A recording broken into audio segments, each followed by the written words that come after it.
Yes, hi. So is that visible still from with the smaller screen? Yeah, I can just zoom in on. Yeah, yeah, actually that'd be a good idea. Thank you. Yes? Good. Okay, hi. What were we doing last class? Yes, got it. Thank you. Isn't this great? Like I give you quizzes where I've already told you the answers in class. How awesome is that? Okay, well that wasn't the answer I was expecting. Come on, a little more enthusiasm, please. All right, it's Monday. Okay, so this week we're gonna have fun. Okay? We are going to have some like seriously mind-bending exercises with control in programs. All right? I want to start by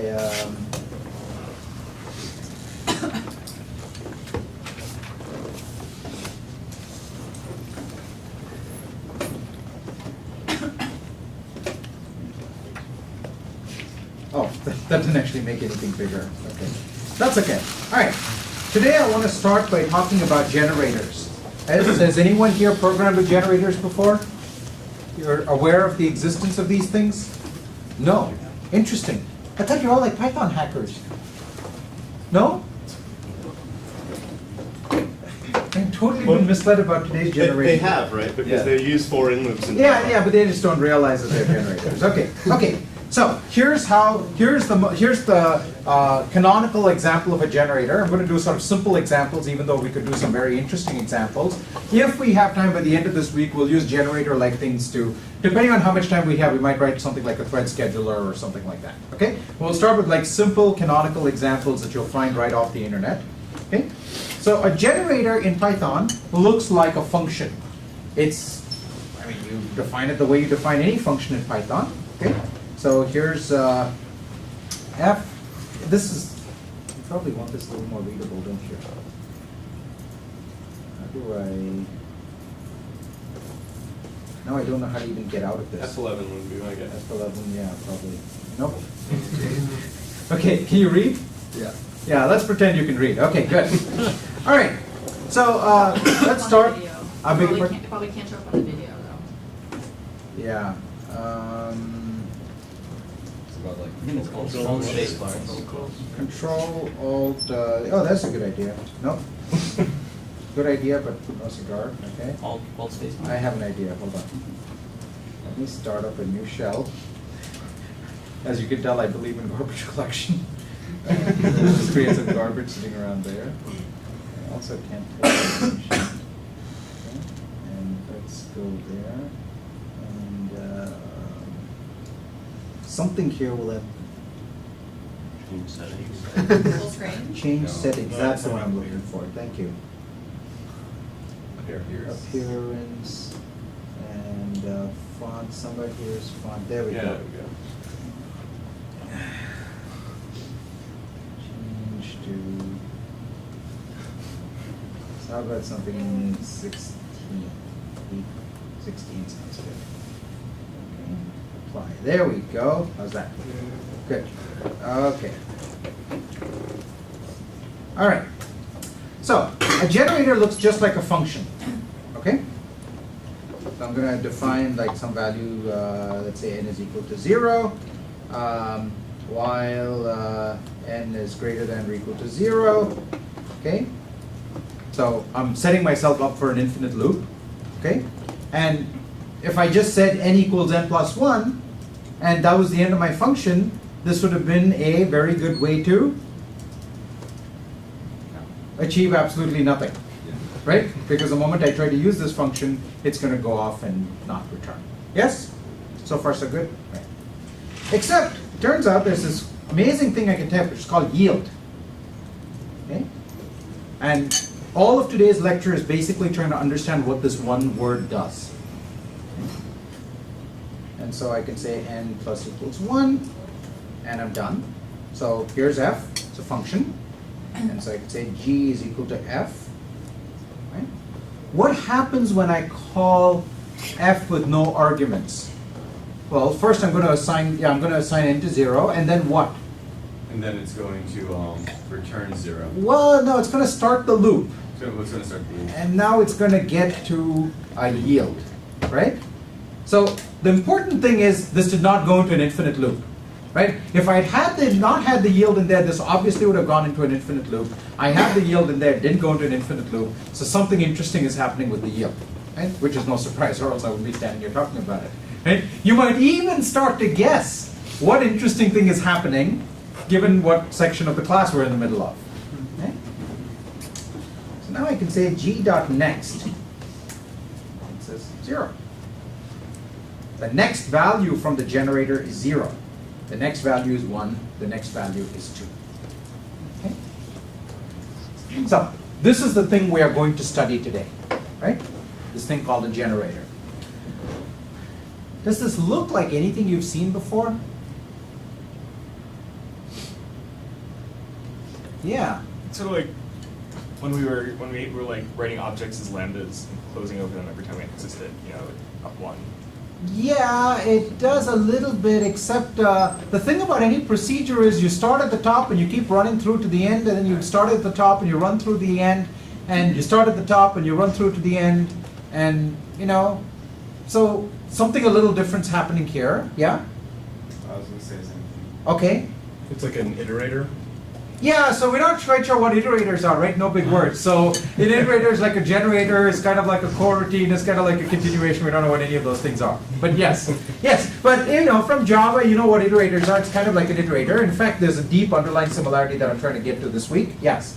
It looks like an infinite, a lazily evaluation. Yeah, some lazy thingamabob, except it's, as we'll discover in November, it's not. It resembles one and yet it's not. They're somehow different things and yet there's a deep connection between them. Okay? And we're going to get to the connection eventually. Yes? This looks like Newlock. Yeah, well, so Newlock has a little bit of this thing, right, where it sort of gives you so this is the same behavior as Newlock. Yeah. This would be a way of implementing Newlock, right? But this generator thing right here, this value, this function-like thing, is there anything else you programmed that looks a bit like it? Look what's happening, right? When I yield, I spit out a value. So it's like a return. It's like a function returning a value, right? But when I say next, I don't start the function all over again, right? It's as if I'm jumping to where. Like if I had to point my finger and say where I was jumping into F, what would you say I was jumping into? Where? Down, down. Well, point finger, move my finger. Up. There. Right there? Right. Up one. Right, up a little bit, Down. down a little bit, Right. right? Stop? Yeah, kind of like between those, that's exactly right, right? Between the sort of yield and then n equals n plus 1, right? Like, I'm basically saying, go back to where you were before and resume where you were before, right? Dot next is maybe a better name is dot resume. Resume where you were before. Yes? What else has this kind of resuming behavior? So iterators certainly do. Okay? Yeah? The web pages that we looked at last Yeah, the web pages that we looked at had this resuming behavior. Yes, very much. Yeah? So, hint, hint, right? Okay, what else has this resuming behavior? Think outside 173. You're programmers. What else has this resuming behavior? Yeah. Unfinished homework. I'm sorry? Unfinished homework. Unfinished homework. Yes. What's that? I always go back. Exactly. Well, yeah, but you don't necessarily go back to the same point. Yeah. What else has this resuming behavior in your programming experience? Yeah. Read. Again, Read. see. Yeah. This is related to the web I/O. What else has this resuming behavior? Processes. Yeah. Yeah. Processes, or even simpler, processes are like outside the language usually. What inside the language has this resuming behavior? Like Threads. pause. Yeah. Yeah. Yeah. What? I said pause. Like Pause. Yes. Yes. Yes. Yes. Come on. Come on. Oh, you can't. Your throat's gone. Can you whisper to your neighbor? Random number generators. Random number generators, yes, okay, so, and how, those could be implemented this way, and threads. Threads, right? What happens with a thread? You have something that's sort of running along, it suspends itself, right? Now there's usually two kinds of threads. There's kind of what's known as preemptive and cooperative, right? So preemptive means so cooperative means the thread willingly yields control to some other thread. It says, I'm in a good spot right now. You can take control away from me, right? Preemptive threads is like, the velociraptor comes and like eats the thread up, right? It's like, ka-choom, you're dead now, right? Hold on, and I'll come back to you sometime later, right? So there's preemptive and cooperative threads, and we might get to that distinction later on. But the important thing is a thread either itself explicitly or through the operating system schedule or intervention yields. It says, hold off right now, and now I'm going to go run some other computation, right?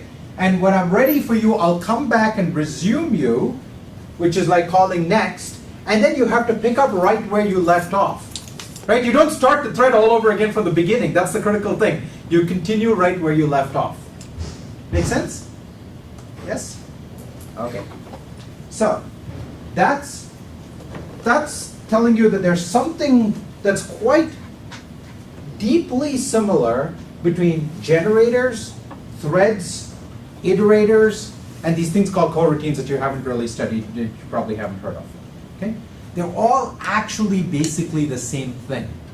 And they're all this idea that control runs along for a while and then yields to something else, right? It goes back to something, and at some point when it resumes, there's an operation of a resumption, and then it picks up right where it left along. Okay? But furthermore, it resumes the sort of environment, but it doesn't resume the store. The store could have had some mutations and then it notices all those changes that happened. Okay? Which, again, corresponds to other things that we've seen. Yes. So, as you might imagine from where we are in the course, the way we add something like generators is we implement it using CPS. Okay? So I'm going to, in class today, implement generators for us using CPS. Okay? Let's go to our, yes? You said that when you write G equals F, that it starts writing F. Doesn't it actually start when you call G.next? Yeah, so different generator implementations are slightly different. In fact, there's a whole section in today's book about sort of different variations in generators. Okay, so let me tell you some of the variations. In Python, a generator is any function that syntactically has the word yield inside of it. In some other languages, a generator is something that you define called using saying generator, right? You say lambda to define functions, you say generator to define generators, and those are two sort of distinct concepts. Another difference, this word yield over here, who decided that yield is the name for the yield operation? Guido, right? Yeah, exactly. Okay. In contrast, in Python, is self something that Guido decided should be self? This self? What do you call the this parameter in Python? Well, actually, it's whatever you want. It's whatever you want it to be, right? So here's a curious asymmetry. When you're defining objects, the this or self parameter is something you decide the name for, whereas when you're defining generators, yield is decided for you. It's a bit curious. Isn't that curious? Like, why in one place are you given the flexibility, in the other place you're not given the flexibility? Because with self, you put it in as a parameter. Yeah, but I could, in fact, in the syntax I'm going to show you, I'm going to put yield in as a parameter. But like in that syntax, aren't you sort of guaranteed that there will be a yield, whereas in this case you're not? Well, so it's a curious question. You'll have to think about it a little more. Yes, you're getting at some truths there, yeah. I would say that it's because self is sort of just like a variable, whereas yield is like this whole different thing that you kind of want. Oh, but self is a very, very weird variable, right? Remember, we spent like a whole lecture or two to get to what self actually is. Yeah, it looks like a variable, but it's like this very strange variable that has like extensibility in two different dimensions, and we had to create fixed points, we had to like learn about recursion just to be able to talk about self. It's not at all an ordinary variable. In fact, one could argue it's misleading to make it look just like any other variable given how special it is. You could not have constructed that object for yourself. The system had to construct it for you.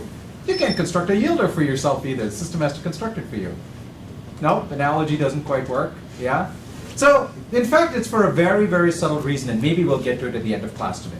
Okay? And if not, you'll think about it for homework. So, I don't care if I don't get to it at the end of class.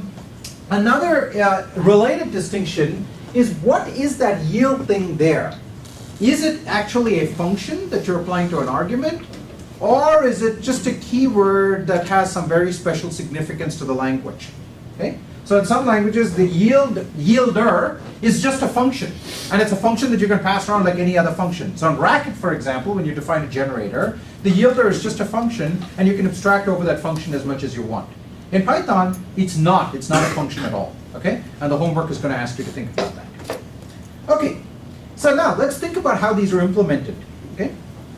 And for that, it's useful to go back to the lambda case over here. Okay? When we have a lambda, so I'm going to use this analogy that, another point of distinction is, is a generator a function, is it an object, etc. And I'm not going to get bogged down in that. Okay? I'm just going to treat them as functions. So here's our rule for lambda. I'm sorry, I'm scrolling here.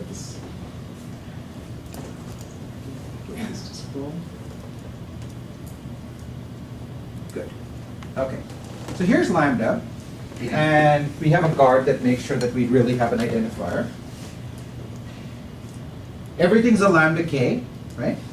A lambda is a value, and our generators are also going to be values. So this much is going to look the same.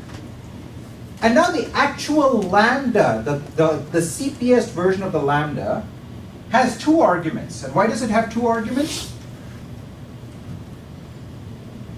Why it has two arguments? Its arguments and the thing. Its own actual argument and The computation after.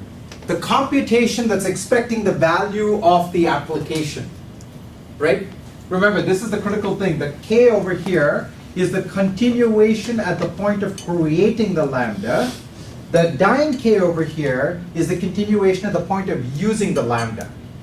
And I could have just called this k, but that would just in fact, if I just call this k and use k over here, everything would be fine, but it would be really confusing as to which k you're getting. So I purposely used two different names to say there's a choice here, and we're making an explicit choice. Okay? So this is the continuation expecting the lambda value, the closure value, but that is created at some point in time, and at some other point in time we actually use it, and this is the point at which we are actually using it. Okay? And when we're using it, we're saying this is the dynamic context that's expecting the value, and so we're going to run B, giving it dyn k as the continuation to say when you're done computing a value, please give it to dyn k. Okay? Yes?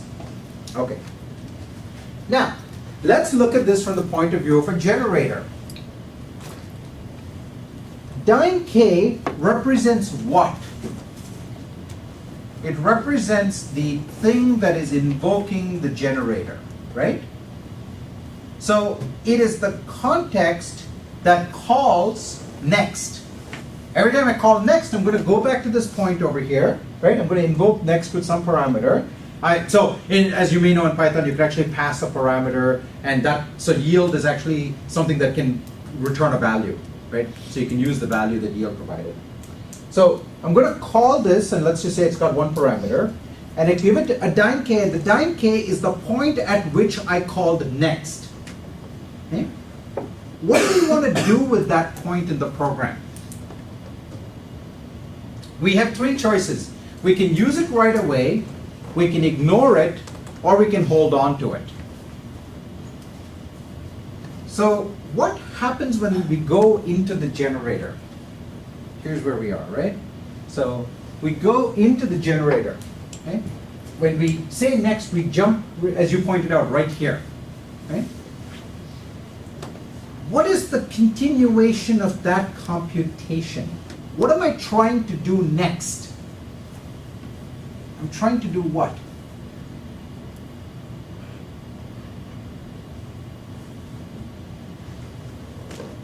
What is the next thing that needs to happen when I say next? N plus equals 1. N plus equals 1, right? So the dyn k represents whatever's waiting out over here. But when I say next, what I want to do is not what's happening out over here. I want to do what was going to happen next inside the generator, right? I want to do what was going to happen next inside the generator, and that is n plus equals 1, followed by going into the loop, followed by going to the next yield, right? So I actually have two different continuations here. I have the continuation of the thing that's calling next, right, which might do some computation that I could add one to it, or I could, do various things with it. So there's some dynamic continuation, but there's also the continuation inside the generator saying what the generator is trying to do next. And those are two different things. And this is where the thread analogy may be helpful, right? There's the thread roughly that corresponds to the caller, and there's the thread that corresponds to the callee, right? The caller has some stuff it's waiting to do, and that only gets resumed when? When does the caller's quote-unquote thread get resumed? When? Callie finishes. Callee finishes? Interrupted. When the callee yields. When the callee yields, right? So the caller is doing something, and now it suspends, goes into the callee, which is the generator, and the caller gets resumed when the generator yields. What does the generator do at that point? It, at the point of yielding, it suspends, and when does it get resumed? Yeah? Well, I have a question. Is G the generator or is F the generator? F is the function that produces the generator. Think of it as, G is the actual generator. It's the value that corresponds to generator. Its generators are values, right? So it's like a lambda, right? There's a syntactic thing, and then there's the actual closure that gets created, right? So think of F as being like the lambda-like thing, and G is the actual value that corresponds to one instance of it, because I can have multiple instances, right? Just I can have multiple, I have a syntactic lambda, but I can have multiple actual closures that correspond to it, okay? Okay, so what happens now to the continuation in the generator? It suspends at the point of yield, and when does that suspension get undone? When does it resume? It resumes when I call next, right? When I re-enter the generator. So notice now we have a precise parallel between these two, right? So when we talk about generators, it looks like there's the inside of the generator and the outside of the generator, and those don't look quite as symmetric. When we talk about threads, they look extremely symmetric, right? There's no like the thread, right? The main, depending on how you structure your system, you may have a main thread. But the point is each thread is kind of independent, and each thread suspends when the other one resumes, and that one suspends when this one resumes, and so on, right? And then there's some scheduler that chooses between lots of them, right? So the point of yielding, you store away the continuation of the generator and resume the continuation of the caller. At the point of entry, you store away the continuation of the caller and you resume the continuation of the generator. Okay? They're perfectly symmetric. So, let's start by making this look like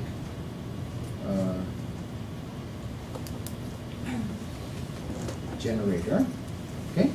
Now we have to decide what we're going to do with this yield thing, right? So you remember when we did macros, I showed you how you can write a macro that automatically captures a particular name. Anyone read the text on that? No. Okay, well in the textbook I show you how, in fact particularly for the this argument, right, I show you how you can write a macro that captures the name of an identifier in the body. And so we could do the same thing here, or we can just make it an explicit parameter, right? You tell me what you want the yield to be called, and I'll do whatever you tell me to. Okay? Okay. So I want to make sure that both of these are identifiers.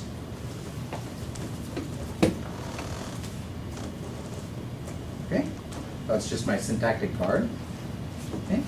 And I've still got a lambda k, which is the dynamic continuation that's expecting the generator value, and I'm going to pass the generator value, whatever it is, to that dynamic continuation. So that part stays the same, right? Generators are values, lambdas are values, numbers are values. Anytime we have a value, we take the continuation and give it the value right away. Okay? All right. So now we get to the interesting part, which is what exactly is that value? Okay. So the value needs to have some way of recording where I need to go back to and what my local continuation is. Okay? I'm going to use let rect because I need all of these things to be mutually recursive. Okay? So there's where to go back to. Okay? There's where to resume within me. And those are both things that I need to remember.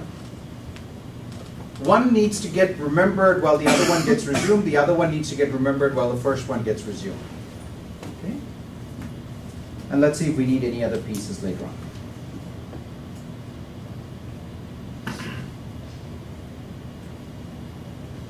Okay? So, when I enter the generator, what do I know?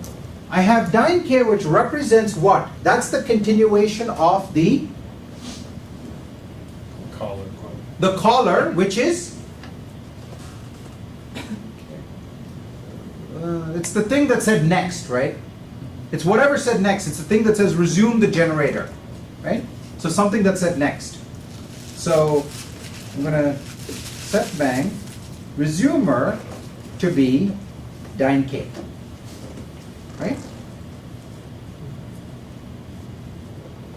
So that says when I'm finally ready to resume, go back there, right? Actually, I'm sorry, that's where to go. That's where I go back, right? And now I'm ready to continue with a continuation of the generator, which is resumer, right? And so resumer is given the value A and says, here you go, here's the value that the next sentence this time, start computing with this value. Okay?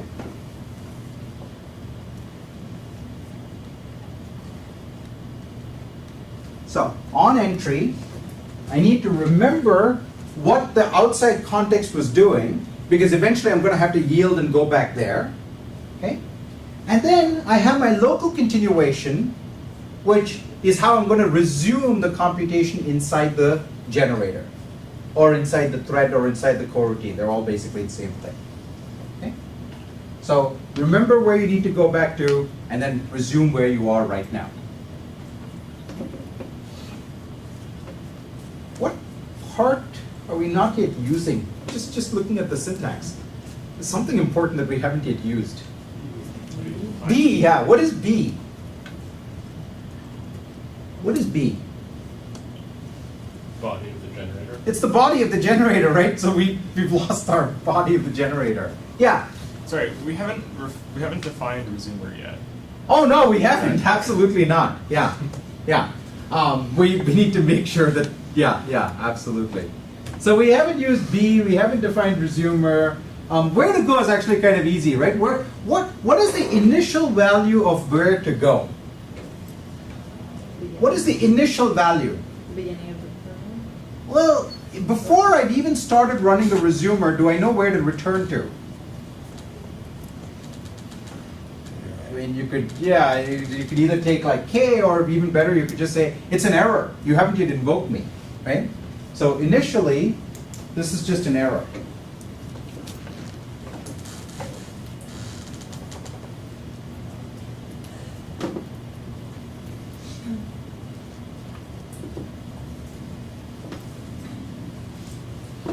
Right? Now, the good news is you'll never see this error, because the first thing that happens to the generator is you mutate the value of where to go, right? So this is kind of like I should not have gotten here. Something is awfully buggy in the implementation of my generator, right? So this is not an error you need to worry about. It's just one that says you'll never get here.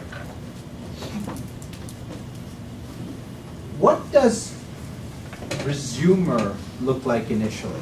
What's the initial value of the resumer? Remember, resumer is the local continuation.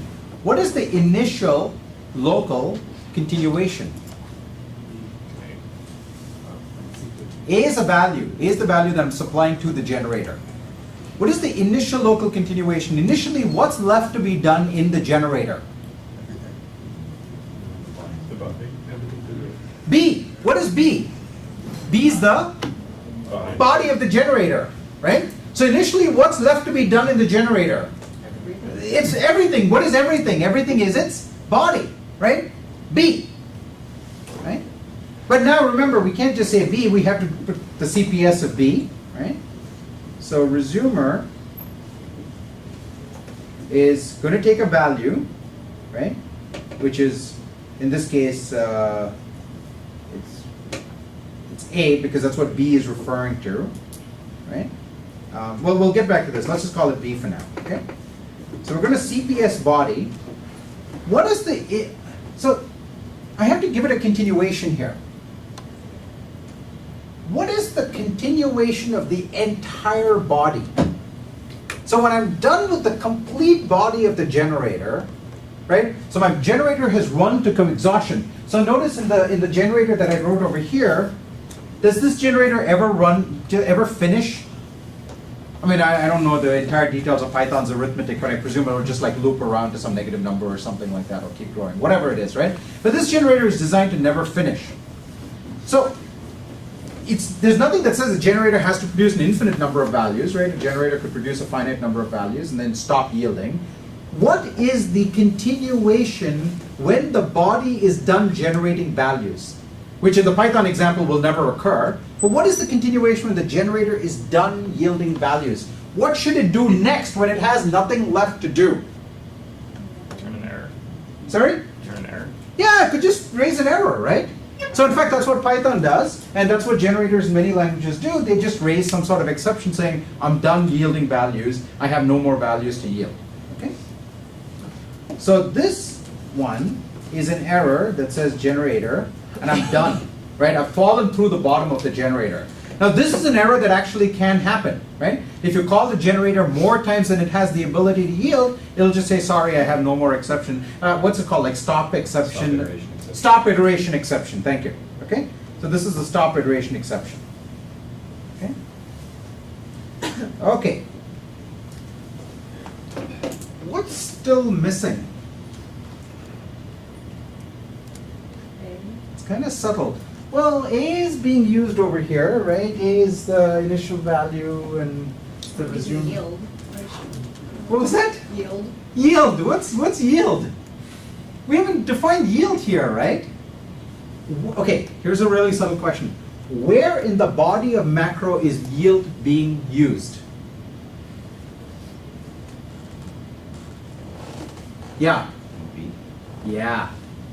B is the body, right? So inside B, there are references, presumably, hopefully there's at least one reference, to yield. So that's, now you can see why I used a letrec. In fact, there's a more subtle structure to the binding structure here, and I explain it in more detail in the body, in the book. So yield takes a value, which is, this is the value that I'm yielding, right? This is the value I'm giving to my context, right? Okay. Yes? If B calls yield with one argument, then isn't CPS of B going to call it with two arguments?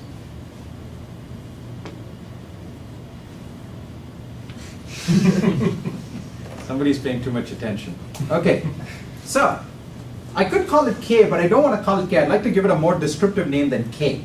It's every function inside a CPS thing is going to be called with two arguments, right? Good. But what's a good name for that second argument? What continuation is it? It's the continuation inside the generator, right? It's the rest of the generator after I do my yield. It is exactly what you folks pointed to. It's like right there, okay? It's that point of the generator. That's the second argument to yield. So I'll call it gen K to make clear it's the generator's continuation. Okay? So what do we do when we're ready to yield with a value? What do we do with gen K? Do we throw it away?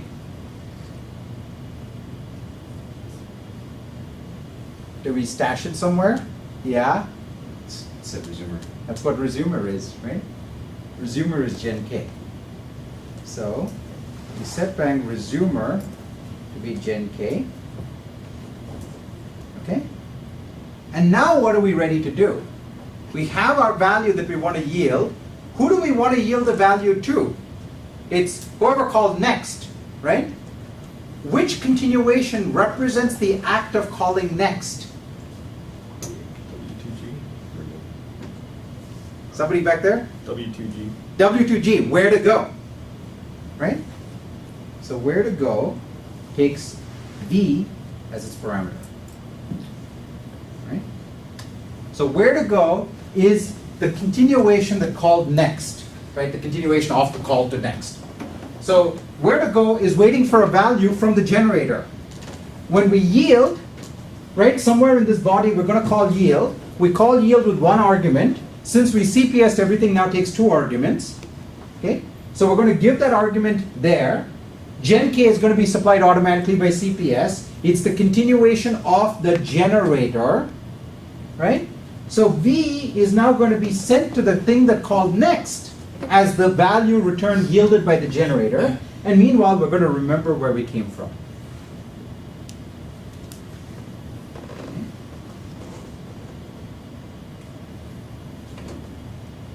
So the actual code that I have looks a little bit different. Basically, I've got an additional level of structuring because it turns out these are all not mutually dependent.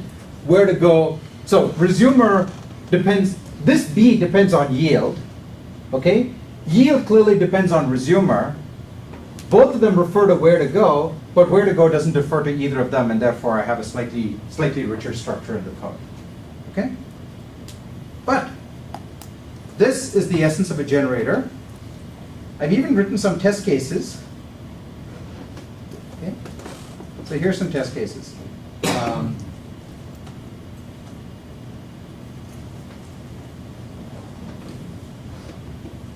Okay? So here's one. So NS is my generator that does what? It takes yield as a name, it takes from, which is the starting value, and then it creates a recursive function that yields N, where N is the starting value. So here's what I've got. I've got F is a function that takes a parameter N. I'm going to start F with the value from, which is the value from which I want to start the generator. Okay?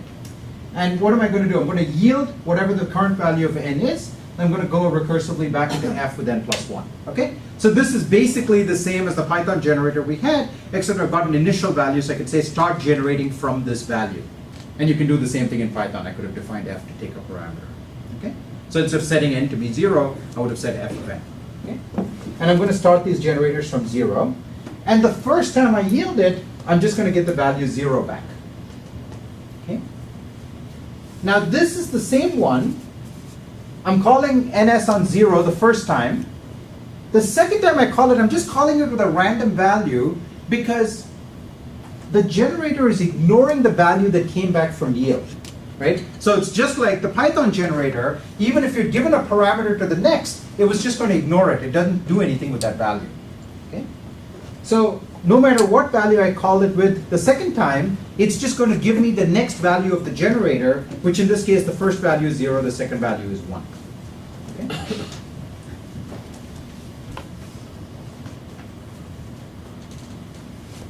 Here's a third example.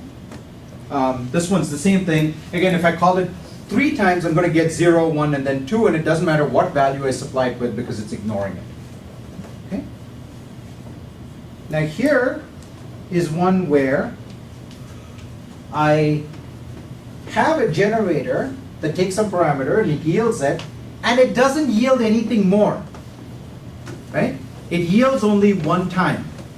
So if I call it, the first time it yields a value, which is whatever N I passed in, and the second time what happens? It doesn't have a value to yield, so it goes into the fall-through case, and that was that exception that we specified, and it gives me the, whatever, I guess in my implementation I called it fell-through, okay? So this is equivalent to the, what was it again? Stop iteration. Stop iteration exception in Python, right? It's saying I've got no more values to give you. Okay? But we can see that yield is actually something that takes a value, right? Because we pass the value in, and every dynamic call, it takes a value and it returns it to the continuation of the generator. So the first time I call it with 0 and it yields 0, but the second time when I call it to 25, yield event is actually an expression, right? So yield event effectively is replaced to 25, and I get plus 1 is 26, so I recur on 26. The next time I yield on N is now 26, and so I get the value 26 back out. Okay? And Python iterators work the same way. You can actually pass a value and you can use the value inside the generator. It's perfectly legal. Okay? But I can also go further. Watch what I'm doing over here. Let me just pull it up to the top of the screen.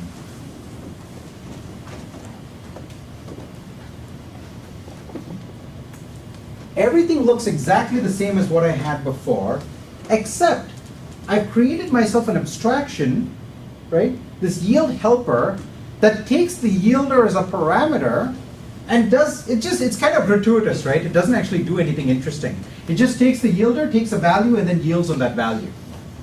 Okay? So it's in some sense completely uninteresting, except you can't do this in Python.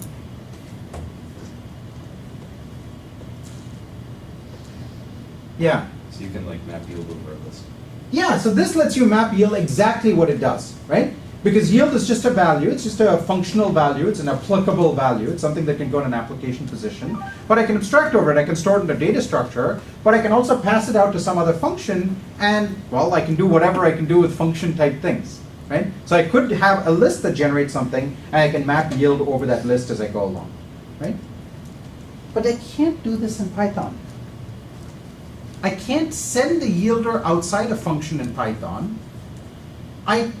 It's actually kind of fun. For homework, I'm going to ask you to think about 3 different ways I might try to do this, and they all kind of fail in curiously different ways, right?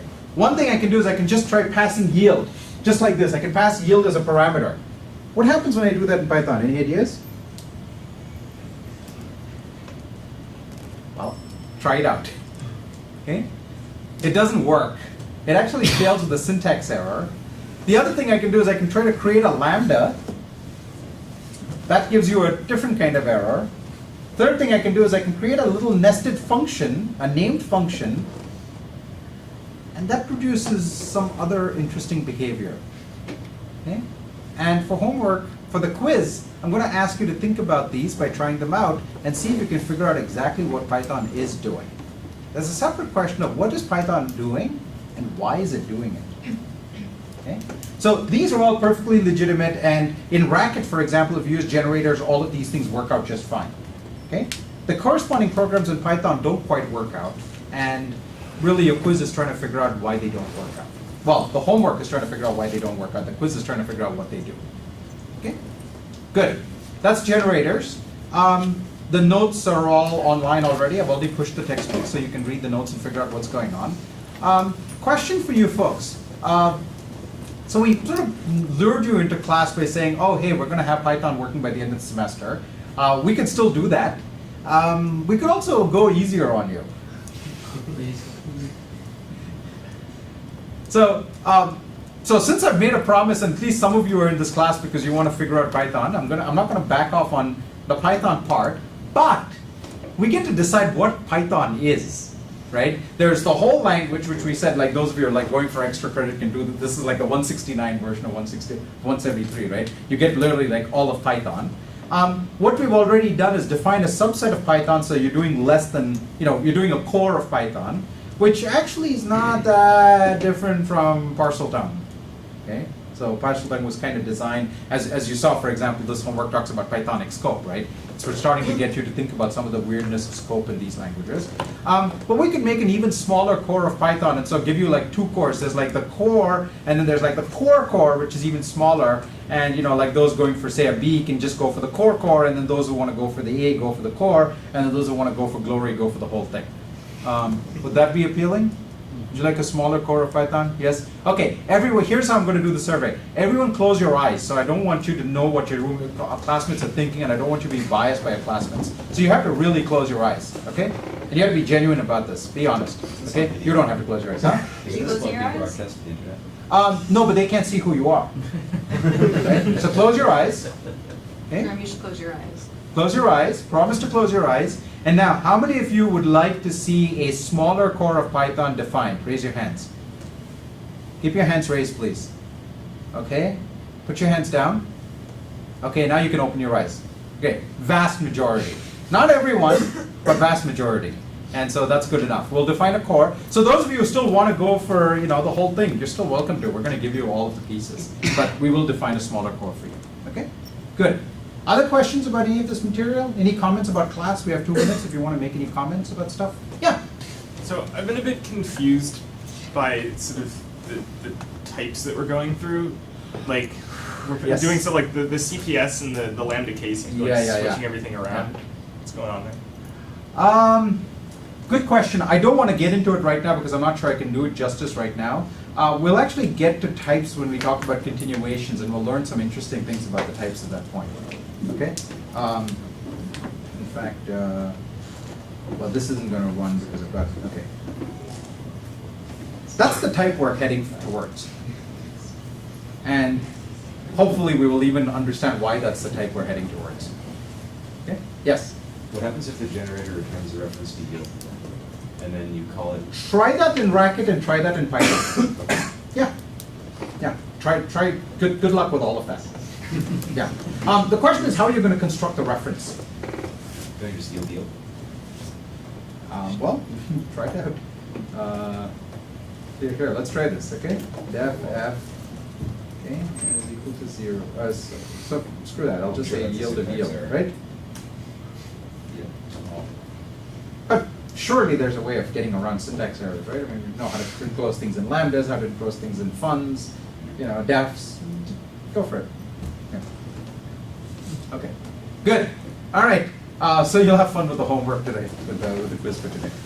Enjoy.